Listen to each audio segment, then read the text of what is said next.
అపోస్తలుల కార్యముల గ్రంథం 23వ అధ్యాయం.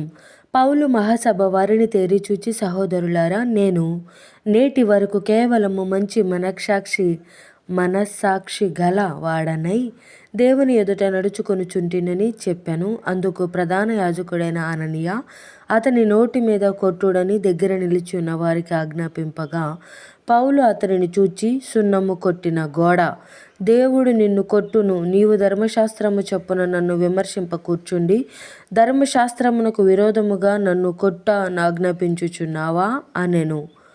దగ్గర నిలిచి ఉన్నవారు, నీవు దేవుని ప్రధాన యాజకుని దూషించెదవా అని అడిగిరి. అందుకు పౌలు, సహోదరులారా, ఇతడు ప్రధాన యాజకుడని నాకు తెలియలేదు.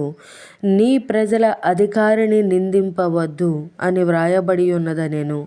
వారిలో ఒక భాగము సద్దూకయ్యులును మరి ఒక భాగము పరిసయ్యులనై ఉన్నట్లు పౌలు గ్రహించి, సహోదరులారా, నేను పరిసయ్యుడను, పరిసయ్యుల సంతతి వాడును.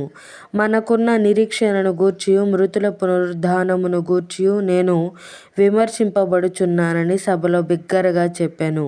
అతడలాగు చెప్పినప్పుడు పరిసయ్యులకును సద్దూకయ్యులకును కలహము పుట్టినందున ఆ సమూహము 2 పక్షములు ఆయెను.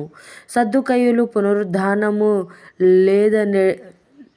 లేదనియు దేవదూత అయినను ఆత్మ అయినను లేదనియు చెప్పుదురు గాని పరిసయ్యులు రెండును కలవని ఒప్పుకొందురు. అప్పుడు పెద్ద గొల్లు పుట్టెను. పరిసయ్యుల పక్షముగా ఉన్న శాస్త్రులలో కొందరు లేచి, ఈ మనుష్యుని యందు ఏ దోషమును మాకు కనబడలేదు.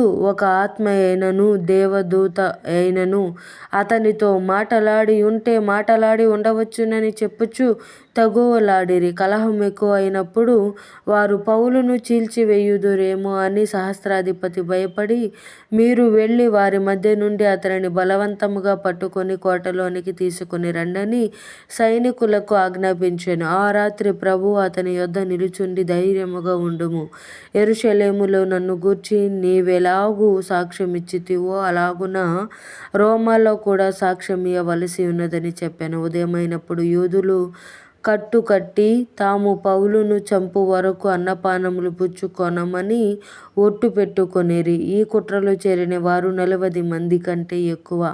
వారు ప్రధాన యాజకుల యొద్దకును పెద్దల యొద్దకును వచ్చి, మేము పౌలును చంపు వరకు ఏమియూ రుచి చూడమని గట్టిగా ఒట్టు పెట్టుకొని ఉన్నాము. కాబట్టి మీరు మహాసభ వారితో కలిసి అతనిని గూర్చి మరి పూర్తిగా విచారించి తెలుసుకొన బోవునట్లు అతనిని మీ యొద్దకు తీసుకొని రమ్మని సహస్రాధిపతితో మనవి చేయుడి. అతడు దగ్గరకు రాకమునుపే మేమతని చంపుటకు సిద్ధపడి ఉన్నామని చెప్పిరి. అయితే పౌలు మేనల్లుడు వారు పొంచి ఉన్నారని విని వచ్చి కోటలో ప్రవేశించి పౌలుకు ఆ సంగతి తెలిపెను. అప్పుడు పౌలు శతాధిపతులలో నొకనిని తన యొద్దకు పిలిచి, ఈ చిన్నవారిని సహస్రాధిపతి యొద్దకు తోడుకొని పొమ్ము, ఇతడు అతనితో ఒక మాట చెప్పుకొనవలెనని ఉన్నాడనెను. శతాధిపతి సహస్రాధిపతి యొద్దకు అతన్ని తోడుకొని పోయి, ఖైదీ అయిన పౌలు నన్ను పిలిచి నీతో ఒక మాట చెప్పుకొనవలెనని ఉన్న ఈ పడుచు వానిని నీ యొద్దకు తీసుకొని పొమ్మని నన్ను అడిగెనని చెప్పెను. సహస్రాధిపతి అతని చేయి పట్టుకొని అవతలకు తీసుకొని పోయి, నీవు నాతో చెప్పుకొనవలెనని ఉన్నదేమని ఒంటరిగా అడిగెను. అందుకతడు, నీవు పౌలును గూర్చి సంపూర్తిగా విచారింపబోవున్నట్టు అతనిని రేపు మహాసభ యొద్దకు తీసుకొని రావలెనని నిన్ను వేడుకొనుటకు యూదులు కట్టుకట్టి ఉన్నారు. వారి మాటకు నీవు సమ్మతింపవద్దు. వారిలో 40 మంది కంటే ఎక్కువ మనుషులు అతని కొరకు పొంచి ఉన్నారు. వారు అతని చంపు వరకు అన్నపానములు పుచ్చుకొనమని ఒట్టు పెట్టుకొని ఉన్నారు. ఇప్పుడు నీ యొద్ద మాట తీసుకొనవలెనని కనిపెట్టుకొని సిద్ధముగా ఉన్నారని చెప్పెను.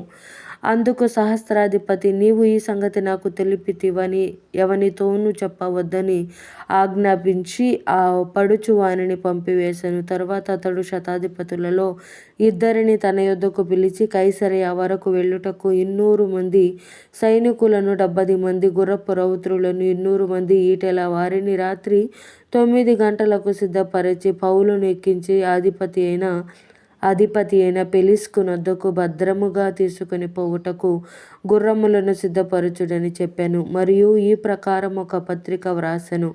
మహాఘనత వహించిన అధిపతి అయిన ఫెలిక్సుకు క్లౌదియా లూసియా వందనములు. యూదులు ఈ మనుష్యుని పట్టుకుని చంపబోయినప్పుడు అతడు రోమీయుడని నేను విని సైనికులతో వచ్చి అతనిని తప్పించి తిని. వారు అతని మీద మోపిన నేరమేమో తెలుసుకొనగోరి నేను వారి మహాసభ యొద్దకు అతనిని తీసుకొని వచ్చి తిని. వారు తమ ధర్మశాస్త్ర వాదములను గూర్చి అతని మీద నేరము మోపిరే గాని మరణమునకైనను బంధకములకైనను తగిన నేరము అతని యందేమియూ కనపరచలేదు. అయితే వారు ఈ మనుషుని మీద కుట్ర చేయనై ఉన్నారని నాకు తెలియవచ్చినందున వెంటనే అతన్ని నీ యొద్దకు పంపించి తిని.